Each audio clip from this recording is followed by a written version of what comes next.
ಸಭಾಧ್ಯಕ್ಷರೇ, ನೀವು ನಾನು ರಾತ್ರಿಯೇ ನಿಮ್ಮ ಹತ್ರ ಮಾತಾಡಿದೆ. ನಾನು ಎಲ್ಲ ರೆಡಿಯಾಗಿರ್ತೇನೆ, ಬೆಳಿಗ್ಗೆ ಸ್ಟೇಟ್ಮೆಂಟ್ ಮಾಡ್ತೀನಿ ಅಂತ ಹೇಳಿದ್ದೆ. ನನಗೆ ಅಪ್ಪರ್ ಹೌಸ್ ಡ್ಯೂಟಿ ಇತ್ತು, ಅಲ್ಲಿಗೆ ಹೋಗಿದ್ದೆ. ಆದರೆ ಈ ರೀತಿ ಮಾತಾಡಿದ್ರೆ ಹೇಗೆ? ನಾವು ರೆಡಿ ಇದ್ದೀವಿ, ಮತ್ತೆ ಯಾಕೆ ಹಂಗೆ ಮಾತಾಡ್ತೀವಿ? ಅವ್ರಿಗೆ ಹೇಳ್ಬೇಕಲ್ಲ. ಆಯ್ತು ಸಭಾಧ್ಯಕ್ಷರೇ, ಅಲ್ಲ ಸ್ವಲ್ಪ ಪ್ರಚಾರ ಸಿಗ್ಬೇಕಲ್ಲ ಅವ್ರಿಗೆ. ಅದಕ್ಕೆ ಕಾವೇರಿ ವನ್ಯಜೀವಿ ವಿಭಾಗದ ಹನೂರು ಉಪವಿಭಾಗ ವ್ಯಾಪ್ತಿಯ ಹನೂರು ವನ್ಯಜೀವಿ ವಲಯದ ಶಾಖೆಯ ಹೊಳೆಮರೆ ದಟ್ಟಿ ಗಸ್ತಿನ ಚಿಕ್ಕನಲ್ಲೂರು ಮೀಸಲು ಅರಣ್ಯ ಪ್ರದೇಶದಲ್ಲಿ ವನ್ಯಪ್ರಾಣಿ ಕಳ್ಳಬೇಟೆ ಸಂಬಂಧ ಕಳ್ಳನಾಡ ಬಂದೂಕುಧಾರಿಗಳು ಅಕ್ರಮವಾಗಿ ಅರಣ್ಯವನ್ನು ಪ್ರವೇಶಿಸಿ ದಿನಾಂಕ 14/8/26 ಅಂದಾಜು ರಾತ್ರಿ 8 ಗಂಟೆಗೆ ಇಲಾಖೆ ಸಿಬ್ಬಂದಿಗೆ ಮಾಹಿತಿ ಸಿಗುತ್ತೆ ಸಭಾಧ್ಯಕ್ಷರೇ. ಆಮೇಲೆ ಸದರಿ ಮಾಹಿತಿಯ ಮೇರೆಗೆ ಅರಣ್ಯ ಸಿಬ್ಬಂದಿಗಳು ಕೂಡಲೇ 2 ತಂಡಗಳಾಗಿ ಹನೂರು ವನ್ಯಜೀವಿ ಉಪವಿಭಾಗ ವ್ಯಾಪ್ತಿಯ ಇಲಾಖಾ ವಾಹನಗಳಾದ KA 04 G2052 ಮತ್ತು KA 010 G0684 ಸದರಿ ಅರಣ್ಯ ಪ್ರದೇಶದ ಸುತ್ತಮುತ್ತ ಕಾರ್ಯಾಚರಣೆ ನಡೆಸಲು ಪ್ರಾರಂಭಿಸಿದ್ದು, ಗೋಮಡಿಯನಹಳ್ಳಿ ಅರಣ್ಯ ಪ್ರದೇಶದಲ್ಲಿ ಕೆಲವು ಟಾರ್ಚ್ ಬೆಳಕಿನ ಸಹಾಯದಿಂದ ಏನನ್ನು ಹುಡುಕುತ್ತು ಕಂಡುಬರುತ್ತದೆ. ಆಮೇಲೆ ಆ ಮೇರೆಗೆ ಗೋಮಡಿಹಳ್ಳಿ ಅರಣ್ಯ ಪ್ರದೇಶ, ಹಳೆಯೂರಿನತ್ತ ಅರಣ್ಯ ಪ್ರದೇಶ, ಈ ಪ್ರದೇಶಗಳಲ್ಲಿ ಅಲ್ಲಿ ಎಲ್ಲ ಪರಿಶೀಲನೆ ಮಾಡ್ತಾರೆ ಸಭಾಧ್ಯಕ್ಷರೇ. ನಂತರ ಎಲ್ಲ ಸಿಬ್ಬಂದಿಗಳು ಕೊನೆಯದಾಗಿ ಸೀರನಮಡ ಅರಣ್ಯ ಪ್ರದೇಶದಲ್ಲಿ ಟಾರ್ಚ್ ಬೆಳಕು ಕಂಡು ಬಂದಿರುವುದರಿಂದ ಸದರಿ ಪ್ರದೇಶವು ಸ್ಪಷ್ಟವಾಗಿ ಕಾಣುವಂತಹ ಕರಡಿಕಲ್ಲು ಒಡ್ಡು ಎತ್ತರದ ಅರಣ್ಯ ಪ್ರದೇಶದಲ್ಲಿ ವೀಕ್ಷಿಸುವ ಸಲುವಾಗಿ ಬೆಳಗಿನ ಜಾವ ಅಂದಾಜು 5 ಗಂಟೆ ಸಿಬ್ಬಂದಿಗೆ ತೆರಳಿರುತ್ತಾರೆ ಸಭಾಧ್ಯಕ್ಷರೇ. ಇದು ನಮ್ಮ ಬಾರ್ಡರಿಂದ, ಹಳ್ಳಿಗಳ ಬಾರ್ಡರಿಂದ ಸುಮಾರು 8 ಕಿಲೋಮೀಟರ್, 5 ರಿಂದ 8 ಕಿಲೋಮೀಟರ್ ಆಗುತ್ತೆ. ಆಮೇಲೆ ಸದರಿ ಕರಡಿ ಕಲ್ಲು ಒಡ್ಡು ಅರಣ್ಯ ಪ್ರದೇಶದಲ್ಲಿ ಕಲ್ಲು ಬಂಡೆಗಳು ಮತ್ತು ಪೊದೆಗಳ ಮರೆಯಲ್ಲಿ ಅವಿತಿದ್ದ ಬೇಟೆಗಾರರು ಅರಣ್ಯ ಸಿಬ್ಬಂದಿಯನ್ನು ನೋಡಿ ಆಕ್ರಮ ನಾಡಬಂದೂಕಿನಿಂದ ಗುಂಡಿನ ದಾಳಿ ನಡೆಸಲು ಮುಂದಾಗಿದ್ದು, ಗುಂಡಿನ ಕಿಡಿಯು ಬೆಳಕು ಸಿಬ್ಬಂದಿಗೆ ಗೋಚರವಾಗಿರುತ್ತದೆ. ನಂತರ ಇಲಾಖೆ ಸಿಬ್ಬಂದಿಗಳು ಸದರಿ ಬೇಟೆಗಾರರಿಗೆ ಶರಣಾಗುವಂತೆ ಮನವೊಲಿಸಲು ಪ್ರಯತ್ನಿಸಿದಾಗಿಯೂ ಸಹ ದಾಳಿ ಮಾಡಲು ಮುಂದಾಗದ ಹಿನ್ನೆಲೆಯಲ್ಲಿ ಇಲಾಖಾ ಸಿಬ್ಬಂದಿಗಳು ಸದರಿಯವರನ್ನು ನಿಯಂತ್ರಿಸುವ ಉದ್ದೇಶದಿಂದ ಮತ್ತು ಆತ್ಮರಕ್ಷಣೆ ಹಾಗೂ ವನ್ಯಜೀವಿ ಸಂರಕ್ಷಣೆ, ಅರಣ್ಯ ಸಂರಕ್ಷಣೆ ಹಿತದೃಷ್ಟಿಯಿಂದ ಶ್ರೀ ಶಿವರಾಜ್ ಸಾಸಲ ವಾದಡ ಗಸ್ತು ಅರಣ್ಯ ಪಾಲಕ ಇವರಿಗೆ ಇಲಾಖೆಯಿಂದ ವಿತರಿಸಲಾದ ಬಂದೂಕು ಸಂಖ್ಯೆ R721035 ಇಂದ ಕಿಡಿಯ ಬೆಳಕು ಗೋಚರವಾದ ದಿಕ್ಕಿನಲ್ಲಿ ಸದರಿಯವರು ಪ್ರತಿದಾಳಿ ನಡೆಸಿರುತ್ತಾರೆ. ಸದರಿ ಸಂದರ್ಭದಲ್ಲಿ ಇಲಾಖಾ ಸಿಬ್ಬಂದಿಗಳು ಇದ್ದ ಸ್ಥಳಕ್ಕಿಂತ ಕಳ್ಳಬೇಟೆಗಾರರು ಎತ್ತರದ ಪ್ರದೇಶದಲ್ಲಿ ಕಂಡುಬಂದಿದ್ದರಿಂದ ಸಿಬ್ಬಂದಿಗಳು ಕಾರ್ಯಾಚರಣೆ ಬಳಕೆ ಮಾಡಿರುವ ಸ್ಲೈಡ್ ಆಕ್ಷನ್ ಗನ್ನಿನಿಂದ 3 ಸುತ್ತು ಕಾಡಸೂಸುಗಳನ್ನು ಹಾರಿಸಿದಾಗ ಗುಂಡು ನೇರವಾಗಿ ವ್ಯಕ್ತಿಯ ನಿರ್ದಿಷ್ಟವಾದ ಭಾಗಕ್ಕೆ ತಗುಲುವುದಿಲ್ಲ. ಕಾರಣ ಸದರಿ ಕಾಡತೂಸು ಸಣ್ಣ ಸಣ್ಣ ಪೆಲ್ಲೆಟ್ಸ್ಗಳು ಹಾಗೂ ಮದ್ದನ್ನು ಒಳಗೊಂಡಿದ್ದು ಕಾಡತೂಸಿನಿಂದ ಹೊರಬರುವಾಗ ಚೆದರುವುದರಿಂದ ಆರೋಪಿಗಳು ವಿವಿಧ ಅಂಗಾಂಗಗಳು ಗುಂಡು ತಗುಲಿರುತ್ತದೆ. ಸದರಿ ಘಟನೆಯು ಜರುಗುವ ವೇಳೆಯಲ್ಲಿ ಬೇಟೆಗಾರರು ಕರಡಿ ಕಲ್ಲು ಒಡ್ಡು ಎತ್ತರದ ಅರಣ್ಯ ಪ್ರದೇಶದಲ್ಲಿ ಇಲಾಖಾ ಸಿಬ್ಬಂದಿಗಿಂತ ಎತ್ತರದ ಪ್ರದೇಶದಲ್ಲಿ ನಿಂತು ಗುಂಡಿನ ದಾಳಿ ನಡೆಸಿದಾಗ ಸಂದರ್ಭದಲ್ಲಿ ಇಲಾಖಾ ಸಿಬ್ಬಂದಿಗಳಿಗೆ ಸದರಿ ಬೇಟೆಗಾರರು ಅಸ್ಪಷ್ಟವಾಗಿ ಗೋಚರಿಸಿರುವುದರಿಂದ ಸಿಬ್ಬಂದಿಗಳು ಆತ್ಮರಕ್ಷಣೆಗಾಗಿ ಪ್ರತಿದಾಳಿ ನಡೆಸಿದಾಗ ಬೇಟೆಗಾರರಿಗೆ ಸೊಂಟದಿಂದ ಮೇಲ್ಭಾಗದಲ್ಲಿ ಗುಂಡೇಟು ತಗುಲಿದ್ದು, ಸಿಬ್ಬಂದಿಗಳು ಯಾವುದೇ ದುರುದ್ದೇಶದಿಂದ ಸದರಿ ಕ್ರಮವನ್ನು ಕೈಗೊಂಡಿರುವುದಿಲ್ಲ. ನಂತರ ಬೇಟೆಗಾರರು ನೋವಿನ ಶಬ್ದ ಕೇಳಿಸಿರುವುದರಿಂದ ಸಿಬ್ಬಂದಿಗಳು ಟಾರ್ಚ್ ಬೆಳಕಿನಿಂದ ಪರಿಶೀಲಿಸಿ ನೋಡಲಾಗಿ ಓರ್ವ ಬೇಟೆಗಾರ ಸದರಿ ಸ್ಥಳದಿಂದ ಓಡುತ್ತಿರುವುದು ಕಂಡುಬಂದಿದ್ದು, 3 ಜನ ಬೇಟೆಗಾರರು ನೆಲದ ಮೇಲೆ ನೆರಳುತ್ತಾ ಒದ್ದಾಡುತ್ತಿರುವುದು ಕಂಡುಬಂದಿರುತ್ತದೆ. ಈ ಹಿನ್ನೆಲೆಯಲ್ಲಿ ಸಿಬ್ಬಂದಿಗಳು ಮಾನವೀಯತೆಯ ದೃಷ್ಟಿಕೋನದಿಂದ ಮತ್ತು ಅವರ ಜೀವ ರಕ್ಷಣೆಗಾಗಿ ಸದರಿ ಬೇಟೆಗಾರರನ್ನು ಹನೂರಿನ ಪ್ರಾಥಮಿಕ ಆರೋಗ್ಯ ಕೇಂದ್ರದಲ್ಲಿ ವೈದ್ಯರು ಲಭ್ಯವಿಲ್ಲವೆಂದು ಪೊಲೀಸ್ ಇಲಾಖೆ ಸಿಬ್ಬಂದಿಗಳು ತಿಳಿಸಿದ ಮೇರೆಗೆ ಕೊಳ್ಳೇಗಾಲ ಉಪ ವಿಭಾಗ ಆಸ್ಪತ್ರೆಗೆ ಕರೆದೊಯ್ಯಲಾಗಿ ಅಲ್ಲಿನ ವೈದ್ಯಾಧಿಕಾರಿಗಳು ಪರಿಶೀಲಿಸಿ ಕೃತ್ಯದಲ್ಲಿ ಭಾಗಿಯಾಗಿರುವ ಆರೋಪಿಗಳಾದ ಆಂತೋಣಿ ಸ್ವಾಮಿ ಬಿನ್ ಪೆರಿಯನಾಯಗಂ 50 ವರ್ಷ, ಕ್ರಿಶ್ಚಿಯನ್ ಜನಾಂಗ, ವ್ಯವಸಾಯ, ಮರಿಮಂಗಲ ಗ್ರಾಮ; ಜಾನ್ ರೋಸ್ ಪೀಟರ್ ಬಿನ್ ಯಾಕೂಬ್ 42 ವರ್ಷ, ಕ್ರಿಶ್ಚಿಯನ್ ಜನಾಂಗ, ವ್ಯವಸಾಯ, ಜಗನ್ನಾಥ್ ದೊಡ್ಡಿ ಗ್ರಾಮ.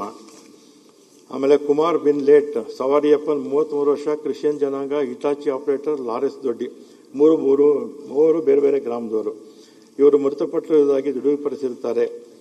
ಹಾಗಾಗಿ ನೀರು ಕೊಡಪ್ಪ. ಹಾಗಾಗಿ ಸದರಿ ಮೃತದೇಹಗಳನ್ನು ಪೊಲೀಸ್ ಇಲಾಖೆಯವರು ನಿಯಮಾನುಸಾರ ವಶಕ್ಕೆ ಪಡೆದಿದ್ದು ಮುಂದಿನ ಕ್ರಮಕ್ಕಾಗಿ ಮೈಸೂರಿನ ಕೆಆರ್ ಆಸ್ಪತ್ರೆ ಶವಾಗಾರಕ್ಕೆ ಕೊಂಡೊಯ್ದಿರುತ್ತಾರೆ. ಮುಂದುವರೆದು ಸದರಿ ಪ್ರಕರಣದಲ್ಲಿ ತಲೆಮರೆಸಿಕೊಂಡಿರುವ ಮತ್ತೋರ್ವ ಆರೋಪಿ ಹೆಸರು ಮತ್ತು ವಿಳಾಸ ಮಹಿಮ್ ದಾಸ್ ಬಿನ್ ಬೆಂಜಮಿನ್ 45 ವರ್ಷ, ವ್ಯವಸಾಯ, ಕ್ರಿಶ್ಚಿಯನ್ ಜನಾಂಗ, ಮರಿಮಂಗಲ ಗ್ರಾಮ ಎಂಬುದಾಗಿ ಪೊಲೀಸ್ ಇಲಾಖೆಯಿಂದ ತಿಳಿದು ಬಂದಿರುತ್ತದೆ. ಅಲ್ಲದೆ ಸದರಿ ಕಾರ್ಯಾಚರಣೆ ಘಟನಾ ಸ್ಥಳದಲ್ಲಿ ಶ್ರೀ ಶೇಖರೇ ಅವತಾರಿ, ಉಪವಲಯ ಅರಣ್ಯಾಧಿಕಾರಿ ಶಿವರಾಜ್ ಸಾಸಲವಾದರ, ಶ್ರೀ ಅನಿಲ್ ಕುಮಾರ್, ಶ್ರೀ ಮಲ್ಲಿಕಾರ್ಜುನ್ ಮತ್ತು ಶ್ರೀ ರೋಹಿತ್ ಕೆಟಿ ಎಂಬ 4 ಗಸ್ತು ಅರಣ್ಯ ಪಾಲಕರು, ಶ್ರೀ ಗುರುಸ್ವಾಮಿ ಇಟಿಎಫ್ ಸಿಬ್ಬಂದಿ, ಶ್ರೀ ಮಹದೇವ ಎಂಆರ್ ವಾಚರ್ ಹಾಗೂ ಶ್ರೀ ಗಿರೀಶ್, ಶ್ರೀ ಶಿವಲಿಂಗ ನಾಯಕ ಎಂಬ 2 ಎಪಿಸಿ ವಾಚರ್ಗಳು ಹಾಗೂ ಶ್ರೀ ಮನೋಜ್ ವಾಹನ ಚಾಲಕರು ಸೇರಿದಂತೆ ಒಟ್ಟು 10 ಸಿಬ್ಬಂದಿಗಳು ಘಟನೆಯ ಸ್ಥಳದಲ್ಲಿ ಹಾಜರಿದ್ದು ಸದರಿ ಸಿಬ್ಬಂದಿಯ ಪೈಕಿ ಶಿವರಾಜ್ ಸಾಸಲವಾದರ ಗಸ್ತು ಅರಣ್ಯ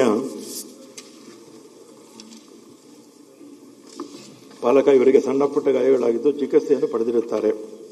ಈ ಮೇಲ್ಕಂಡ ಕೃತ್ಯವು ವನ್ಯಜೀವಿ ಸಂರಕ್ಷಣಾ ಕಾಯ್ದೆ 1972 ಸೆಕ್ಷನ್ 2(16)(a) ಮತ್ತು 9, 27 ಮತ್ತು 31 ಉಲ್ಲಂಘನೆಯಾಗಿರುವ ಹಿನ್ನೆಲೆಯಲ್ಲಿ ವನ್ಯಜೀವಿ ಅಪರಾಧ ವರದಿ ಸಂಖ್ಯೆ 1/2026 ದಿನಾಂಕ 15/8/26ರಂತೆ ಪ್ರಕರಣವನ್ನು ದಾಖಲಿಸಲಾಗಿರುತ್ತದೆ.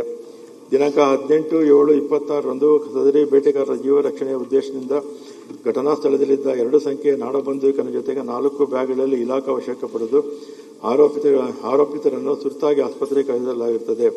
ದಿನಾಂಕ 15/8/26ರಂದು ಘಟನಾ ಸ್ಥಳದಲ್ಲಿ ಇಲಾಖಾ ಪರ ಅಮಾನತುಪಡಿಸಿಕೊಂಡ ಸೊತ್ತುಗಳವರ ನಾಡಬಂದೂಕು, 2 ನೀಲಿ ಬಣ್ಣದ ಬ್ಯಾಗ್ ಹಾಗೂ ಅದರೊಳಗಿದ್ದ ಸ್ಟೀಲ್ ಚಮಚ, 1 ಪಾತ್ರೆ ದೊಡ್ಡದು, 1 ಸ್ಟೀಲ್ ತಟ್ಟೆ, 1 ಟೀ ಲೋಟ, 1 ಕಪ್ಪು ಪ್ಲಾಸ್ಟಿಕ್ ಒಳಗೆ ಇದ್ದ ಅಕ್ಕಿ, ಈರುಳ್ಳಿ, ಟೊಮೊಟೊ, ಉಪ್ಪು, ಪಾರ್ಲೆಜಿ ಬಿಸ್ಕೆಟ್ ಚಿಕ್ಕದು 3, ಮಾರಿಗೋಲ್ಡ್ ಬಿಸ್ಕೆಟ್ 1, 5 ಅಚ್ಚು ಬೆಲ್ಲ, ಧನಿಯಾ ಪೌಡರ್ 1, ಆಮೇಲೆ ಕ್ಯಾಮ್ಲಾ ಪ್ಲೇಗ್ ಬ್ಯಾಗ್ ಮತ್ತು ಅದರೊಳಗಿದ್ದ Vivo Android mobile, Nokia keypad mobile, ಚಾಕುಗಳು 3, ಮಚ್ಚು 1, 2 ಇಂಚು ಅಳತೆಯ ಪ್ಯಾರಗಾನ್ ಚಪ್ಪಲಿ ನೀಲಿ ಬಣ್ಣದ್ದು, 2 ಕಂದು ಬಣ್ಣದ ಬಟ್ಟೆ ಬ್ಯಾಗ್ ಹಾಗೂ ಅದರೊಳಗಿದ್ದ ಪಟಾಕಿ ಮದ್ದು, ಜಿಯೋ ಕೀಪ್ಯಾಡ್ ಮೊಬೈಲ್, ತಲೆ ಬ್ಯಾಟರಿ 1, ಮದ್ದಿನ ಬಾಕ್ಸ್ 2, ಮದ್ದಿನ ಪೌಡರ್ 4, ನಾಡಬಂದೂಕಿಗೆ ಬಳಸುವ ಗುಂಡುಗಳು 38, ಕಂದು ಬಣ್ಣದ ಬಟ್ಟೆ ಬ್ಯಾಗ್ ಹಾಗೂ ಅದರೊಳಗಿದ್ದ ಚಾಕು 1, ತಲೆ ಬ್ಯಾಟರಿ ಮತ್ತು ಚಾರ್ಜರ್ 1. ಮುಂದುವರೆದು ದಿನಾಂಕ 15/8/26ರಂದು ಇಲಾಖಾ ಸಿಬ್ಬಂದಿಗಳು ಘಟನಾ ಸ್ಥಳದಲ್ಲಿ ಕೂಂಬಿಂಗ್ ಕಾರ್ಯಾಚರಣೆ ನಡೆಸಿದ ಸಂದರ್ಭದಲ್ಲಿ ಇಲಾಖಾ ಸಿಬ್ಬಂದಿಗಳಿಗೆ 2 ಚೀಲಗಳಲ್ಲಿ ಯಾವುದೋ ವನ್ಯಪ್ರಾಣಿಯ ಬಂದಿದ್ದು ತನಿಖಾ ಡೀಟೇಲ್ ಆಗಿ ಹೇಳ್ತಾ ಇದ್ದಾರೆ. ಈಗ ಮ್ಯಾಟರು ಸೀರಿಯಸ್ ಇದೆ. ಸಭಾಧ್ಯಕ್ಷರೇ, ಯಾಕೆ ತೊಂದರೆ ಕೊಡ್ತಾರೆ ಓದೋವಾಗ? ಸದರಿ ಮಾಂಸವನ್ನು ಇಲಾಖೆಯ ಸಿಬ್ಬಂದಿಗಳು ಘಟನಾ ಸ್ಥಳದಲ್ಲಿ ಸಂರಕ್ಷಿಸಿರುತ್ತಾರೆ. ದಿನಾಂಕ 16/8/26ರಂದು ಘಟನಾ ಸ್ಥಳದಲ್ಲಿ ಇಲಾಖಾ ಪರ ಅಮಾನತುಪಡಿಸಿಕೊಂಡ ಸ್ವತ್ತುಗಳು ವಿವರ: 4 ಜೊತೆ ಪ್ಯಾರಗಾನ್ ಹವಾಯಿ ಚಪ್ಪಲಿಗಳು, 2 ಲೀಟರ್ ನೀಲಿ ಕ್ಯಾಪ್ ಹೊಂದಿರುವ ಮೆರಿಂಡಾ ಪ್ಲಾಸ್ಟಿಕ್ ಬಾಟಲ್ಗಳು, ಅಂದಾಜು 1/4 ಲೀಟರ್ ನೀರು ಮತ್ತು 2 ಲೀಟರ್ಗಳಲ್ಲಿ 2 ಚೀಲಗಳಲ್ಲಿ ತುಂಬಿದ 20 ರಿಂದ 30 ಕೆಜಿ ವನ್ಯಪ್ರಾಣಿ ಮಾಂಸ. ಅಲ್ಲದೆ ಮೇಲ್ಕಂಡ ಪ್ರಕರಣದಲ್ಲಿ ಆರೋಪಿಗಳಾದ ಆಂತೋಣಿ ಸ್ವಾಮಿ, ಬಿನಿ ಪೆರಿಯಾಸ್ವಾಮಿ 50 ವರ್ಷ, ಕ್ರಿಶ್ಚಿಯನ್ ಜನಾಂಗ, ಇದು ಆಗಲೇ ಹೇಳಿದ್ದೀನಿ. ಘಟನಾ ಸ್ಥಳವು ಅರಣ್ಯ ಇಲಾಖೆಯಿಂದ ಸುಮಾರು 5 ರಿಂದ 8 ಕಿಲೋಮೀಟರ್ ಸುತ್ತಾಡಿದ್ದಾರೆ. ನಮ್ಮ ಇದ್ರ ಪ್ರಕಾರ ನಮ್ಮ ಪೊಲೀಸ್ ಇಲಾಖೆ ಮತ್ತು ನಮ್ಮ ಇಲಾಖೆಯಿಂದ ಮಾಹಿತಿ ತಗೊಂಡ್ಮೇಲೆ ಅವರ ಫೋನ್ ಇದ್ರ ಮೇಲೆ ಇದು ಮಾಡಿದ್ದಾರೆ. ಇದನ್ನು ಪರಿಶೀಲಿಸಿದಾಗ ಸದರಿ ಆರೋಪಿತರ ಸಂಬಂಧಿಕರು ಮಾಧ್ಯಮಗಳಲ್ಲಿ ತಿಳಿಸಿದಂತೆ ಕಳೆದು ಹೋದ ದನಗಳನ್ನು ಹುಡುಕಿಕೊಂಡು ಹೋಗಿರುವಂತೆ ಕಂಡುಬರುವುದಿಲ್ಲ. ಅಲ್ಲದೆ ಸದರಿಯವರ ದನಗಳು ಕಳೆದು ಹೋಗಿರುವ ಬಗ್ಗೆ ಇಲಾಖೆಯಲ್ಲಿ ಯಾವುದೇ ಲಿಖಿತವಾದ ಅಥವಾ ಮೌಖಿಕ ದೂರನ್ನು ನೀಡಿರುವುದಿಲ್ಲ ಹಾಗೂ ಅರಣ್ಯ ಪ್ರದೇಶಗಳಲ್ಲಿ ಯಾವುದೇ ದನಗಳು ಸತ್ತಿರುವುದು ಕಂಡುಬರುವುದಿಲ್ಲ. ಮುಂದುವರೆದು ಸದರಿ ಆರೋಪಿಗಳ ದನಗಳು ಕಾಣೆಯಾಗಿದ್ದಲ್ಲಿ ಸಂಬಂಧಿತ ವಲಯ ಅಧಿಕಾರಿಗಳಿಗೆ ಪ್ರಾಥಮಿಕ ಮಾಹಿತಿ ನೀಡಿ ಅನುಮತಿಯನ್ನು ಪಡೆದು ಅರಣ್ಯ ಪ್ರದೇಶದಲ್ಲಿ ಹುಡುಕಾಟ ನಡೆಸಬೇಕಾಗುತ್ತದೆ. ಆದರೆ ಸದರಿ ಆರೋಪಿತರು ಯಾವುದೇ ಅನುಮತಿ ಇಲ್ಲದೆ ಮೀಸಲು ಅರಣ್ಯ ಪ್ರದೇಶದಲ್ಲಿ ಶಸ್ತ್ರಾಸ್ತ್ರಧಾರಿಗಳಾಗಿ ಪ್ರವೇಶಿಸಿರುವುದನ್ನು ಗಮನಿಸಿದಾಗ ಬೇಟೆಯನ್ನು ಹೊರತುಪಡಿಸಿ ಯಾವುದೇ ಸದುದ್ದೇಶ ಕಾಡಿನೊಳಗೆ ಪ್ರವೇಶಿಸಿರುವುದು ಕಂಡುಬರುವುದಿಲ್ಲ. ಮುಂದುವರೆದು ಸದರಿ ಪ್ರಕರಣದಲ್ಲಿ ಭಾಗಿಯಾಗಿರುವ ಬೇಟೆಗಾರರು ಬೇರೆ ಯಾವುದೇ ಇಲಾಖಾ ಪ್ರಕರಣಗಳಲ್ಲಿ ಪಾಲ್ಗೊಂಡಿರುತ್ತಾರೆ ಎಂಬುದರ ಬಗ್ಗೆ ಪರಿಶೀಲಿಸಿ ಆಂತೋಣಿ ಸಾಮ್ ಇವರು ಅರಣ್ಯ ಅಪರಾಧ ಪ್ರಕರಣದಲ್ಲಿ ಭಾಗಿಯಾಗಿರುವ ಬಗ್ಗೆ ಯಾವುದೇ ಮಾಹಿತಿ ಇಲ್ಲ. ಇವರ ಕುಟುಂಬದ ಮತ್ತೋರ್ವ ಸದಸ್ಯರಾದ ಪೀಟರ್ ಥೂಮಸ್ ಬಿನ್ ಪೆರೆನಾಯಿಗಂ ಇವರ ಮೇಲೆ ಹನೂರು ವನ್ಯಜೀವಿ ವಲಯದ ಶಾಖೆಯ ಬೇಟೆಗಾರನಾಗಿದ್ದ ಅರಣ್ಯ ಗಸ್ತಿನ ಬಳಿ ಅನುಮಾನಾಸ್ಪದವಾಗಿ ಓಡಾಡುತ್ತಿರುವ ಹಿನ್ನೆಲೆಯಲ್ಲಿ ಸದರಿಯವರ ಬಳಿಯಿದ್ದ ನಾಡು ಬಂದೂಕು ಮತ್ತು ಮದ್ದುಗುಂಡನ್ನು ತುಂಬಿರುವ ಬ್ಯಾಗ್ ಅನ್ನು ವಶಪಡಿಸಿಕೊಂಡಿದ್ದು, ಯಾವುದೇ ಅನುಮತಿ ಇಲ್ಲದೆ ಅಕ್ರಮವಾಗಿ ಬಂದೂಕು ಮತ್ತು ಮದ್ದುಗುಂಡುಗಳನ್ನು ಇಟ್ಟುಕೊಂಡಿರುವುದು ಕಾನೂನು ವಿರುದ್ಧ ಚಟುವಟಿಕೆ ಆಗಿರುವುದರಿಂದ ಹನೂರು ಪೊಲೀಸ್ ಠಾಣೆಯ ವ್ಯಾಪ್ತಿಯಲ್ಲಿ ಮೊಕದ್ದಮೆ 135/26 ಪ್ರಕರಣವನ್ನು ದಾಖಲಿಸಿರುವುದು ತಿಳಿದು ಬಂದಿರುತ್ತದೆ.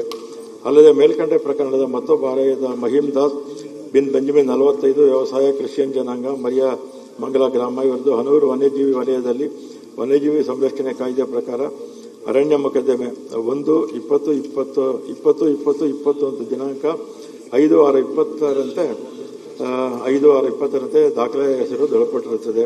ಮೇಲ್ಕಂಡ ಪ್ರಕರಣದ ಸಂಬಂಧ ಜಿಲ್ಲಾಧಿಕಾರಿ ಹಾಗೂ ದಂಡಾಧಿಕಾರಿ ಚಾಮರಾಜನಗರ ಇವರು ದಿನೇಶ್ ಕುಮಾರ್ ಮೀನಾ AS ಉಪವಿಭಾಗಾಧಿಕಾರಿ ಕೊಳ್ಳೇಗಾಲ ಇವರನ್ನು ತನಿಖಾಧಿಕಾರಿ ಅಂದರೆ ಮ್ಯಾಜಿಸ್ಟ್ರೇಟ್ ತನಿಖೆ ನೇಮಿಸಿ ಆದೇಶದಂತೆ ಅದರಂತೆ ಸದರಿ ಉಪವಿಭಾಗಾಧಿಕಾರಿಗಳು 15/8/26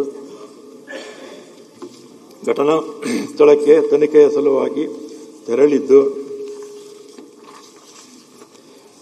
ಸದರಿ ದಿನದಂದು ತನಿಖೆ ಪೂರ್ಣವಾಗಿರುವುದಿಲ್ಲ. ಆದ್ದರಿಂದ ದಿನಾಂಕ 16/8/26 ತನಿಖೆ ಮುಂದುವರಿಯುತ್ತದೆ. ಅದರ ಭಾಗವಾಗಿ ಉಪವಿಭಾಗಾಧಿಕಾರಿಗಳ ಸಮಕ್ಷಮ ಇಲಾಖಾ ಅಧಿಕಾರಿ ಸಿಬ್ಬಂದಿಗಳು ಹಾಜರಾಗಿ ತನಿಖಾಧಿಕಾರಿಗಳು ಕೋರುವ ಮಾಹಿತಿಯನ್ನು ಒದಗಿಸಿರುತ್ತಾರೆ. ನಂತರ ಘಟನಾ ಸ್ಥಳದಲ್ಲಿ ವಶಪಡಿಸಿಕೊಳ್ಳಲಾದ ವನ್ಯಪ್ರಾಣಿ ಮಾಂಸದ ಪರೀಕ್ಷೆಯನ್ನು 16/8/26 ನಡೆಸಲಾಗಿದ್ದು, ಒಂದು ಬ್ಯಾಗ್ನಲ್ಲಿ 22.35 kg, ಮತ್ತೊಂದು ಬ್ಯಾಗ್ನಲ್ಲಿ 11.90 kg ಅಂತ ಒಟ್ಟಾರೆ 34.25 kg ವನ್ಯಪ್ರಾಣಿ ಮಾಂಸವು ದೊರೆತಿರುತ್ತದೆ. ಸದರಿ ವನ್ಯಪ್ರಾಣಿ ಮಾಂಸದಲ್ಲಿ ಗುಂಡಿನ ಚಹರೆ ಕಂಡುಬಂದಿರುವುದರಿಂದ ಪಶುವೈದ್ಯಾಧಿಕಾರಿಗಳು ತಿಳಿಸಿರುವ ಮೇರೆಗೆ ಹೆಚ್ಚುವರಿ ತನಿಖೆಗಾಗಿ ಸದರಿ ಮುದ್ದೆ ಮಾಲಿನ ಮಾದರಿಯನ್ನು ಹಾಗೂ ವಶಪಡಿಸಿಕೊಳ್ಳದ ನಾಡು ಬಂದೂಕನ್ನು ವಿಧಿವಿಜ್ಞಾನ ಪ್ರಯೋಗಾಲಯಕ್ಕೆ ಕಳಿಸಿ ಅಗತ್ಯ ಕ್ರಮ ಕೈಗೊಳ್ಳಲಾಗಿರುತ್ತದೆ. ಸದರಿ ಘಟನೆಯ ತರುವಾಯ ಕೆಲವು ದುಷ್ಕರ್ಮಿಗಳು ಬೇಟೆಗಾರರು ಕಳ್ಳಬೇಟೆ ತಡೆಯುವ ಶಿಬಿರಗಳು 9 ವಸತಿಗೃಹಗಳಿಗೆ ಹಾನಿ ಮಾಡಿದ್ದು, ಸದರಿ ಕಟ್ಟಡದಲ್ಲಿ ಪೀಠೋಪಕರಣಗಳು, ಸಾಮಾನು ಸರಂಜಾಮು ಮತ್ತು 1 ಸಂಖ್ಯೆ 4 ಚಕ್ರದ ಇಲಾಖಾ ವಾಹನ ಹಾಗೂ ಸಿಬ್ಬಂದಿಯ 4 ದ್ವಿಚಕ್ರ ವಾಹನಗಳನ್ನು ಕಜಾಮುಗೊಳಿಸಿರುತ್ತಾರೆ. ಇದರಿಂದ ಸರ್ಕಾರಕ್ಕೆ ಹಾಗೂ ಇಲಾಖಾ ಸಿಬ್ಬಂದಿಗೆ ಅಪಾರ ನಷ್ಟ ಉಂಟಾಗಿರುವ ಹಿನ್ನೆಲೆಯಲ್ಲಿ ಇಲಾಖಾಧಿಕಾರಿ ಸಿಬ್ಬಂದಿಗಳು ಕುರಿತಂತೆ ಪೊಲೀಸ್ ಠಾಣೆಯಲ್ಲಿ ಪ್ರಕರಣ ದಾಖಲಾಗಿರುತ್ತದೆ. ಕರ್ನಾಟಕ ಅರಣ್ಯ ಕಾಯ್ದೆ 76 ನಿಯಮ 123, 24, 25 ಇಲಾಖಾ ಮುಂಚೂಣಿಯಲ್ಲಿ ಸಿಬ್ಬಂದಿಗಳಾದ ವಲಯ ಅರಣ್ಯಕಾರಿ, ಉಪವಲಯಾರಣ್ಯಕಾರಿ, ಗಸ್ತು ಅರಣ್ಯ ಪಾಲಕರಿಗೆ ಅವರದ್ದೇ ಆದ ನಿಗದಿತ ಕರ್ತವ್ಯಗಳನ್ನು ನಿಗದಿಪಡಿಸಲಾಗಿದ್ದು, ಸದರಿ ಅಧಿಕಾರಿ ಸಿಬ್ಬಂದಿಗಳು ತಮ್ಮ ವ್ಯಾಪ್ತಿಯ ಅರಣ್ಯ ಪ್ರದೇಶದಲ್ಲಿ ಯಾವುದೇ ಒತ್ತುವರಿ, ಕಳೆಬೇಟಿ, ಅರಣ್ಯ ಬೆಂಕಿ ಇತರ ಅರಣ್ಯ ಪ್ರದೇಶಗಳ ನಡೆಯದಂತೆ ಎಚ್ಚರ ವಹಿಸಬೇಕಾಗಿರುತ್ತದೆ. ಅಲ್ಲದೆ ಸದರಿಯವರಿಗೆ ನಿಗದಿಪಡಿಸುವ ಅರಣ್ಯ ವ್ಯಾಪ್ತಿಯ ಅರಣ್ಯ ಸಂಪತ್ತು, ವನ್ಯಪ್ರಾಣಿ ಸಂಪತ್ತನ್ನು ರಕ್ಷಿಸುವುದು ನೌಕರರ ಕರ್ತವ್ಯ. ಈ ನಿಟ್ಟಿನಲ್ಲಿ ರಾಸ್ತಿ ಗಸ್ತಿನಲ್ಲಿದ್ದ ಇಲಾಖಾ ಸಿಬ್ಬಂದಿಗಳು ಕಳ್ಳಬೇಟೆಗಾರರು ಅರಣ್ಯ ಪ್ರದೇಶದಲ್ಲಿ ಅಕ್ರಮವಾಗಿ ನುಸುಳಿರುವ ಮೇರೆಗೆ ಕಾರ್ಯಾಚರಣೆ ಪ್ರಾರಂಭಿಸಿದ್ದು, 14/8/26 ರಾತ್ರಿ ಸುಮಾರು 8 ಗಂಟೆಯಿಂದ 15/8/26 ಬೆಳಗಿನ 5:30 ಸತತವಾಗಿ ಕಾರ್ಯಾಚರಣೆ ನಡೆಸಿರುತ್ತಾರೆ. ಈ ಸಂದರ್ಭದಲ್ಲಿ ಕರಡಿಕಲ್ಲು ಒಡ್ಡು ಅರಣ್ಯ ಪ್ರದೇಶದಲ್ಲಿ ಅವತಿದ್ದ ಬೇಟೆಗಾರರು ಮೀಸಲು ಅರಣ್ಯ ಪ್ರದೇಶದಲ್ಲಿ ಅನುಮತಿ ಇಲ್ಲದೆ ಪ್ರವೇಶಿಸಿದ್ದಲ್ಲದೆ ವನ್ಯಪ್ರಾಣಿಯನ್ನು ಬೇಟೆಯಾಡಿರುವುದು ಕಂಡುಬಂದಿದ್ದು, ಕರ್ತವ್ಯ ನಿರತ ಇಲಾಖಾ ಅಧಿಕಾರಿಗಳ ಮೇಲೆ ದಾಳಿ ನಡೆಸಲು ಯತ್ನಿಸಿದ್ದಾರೆ.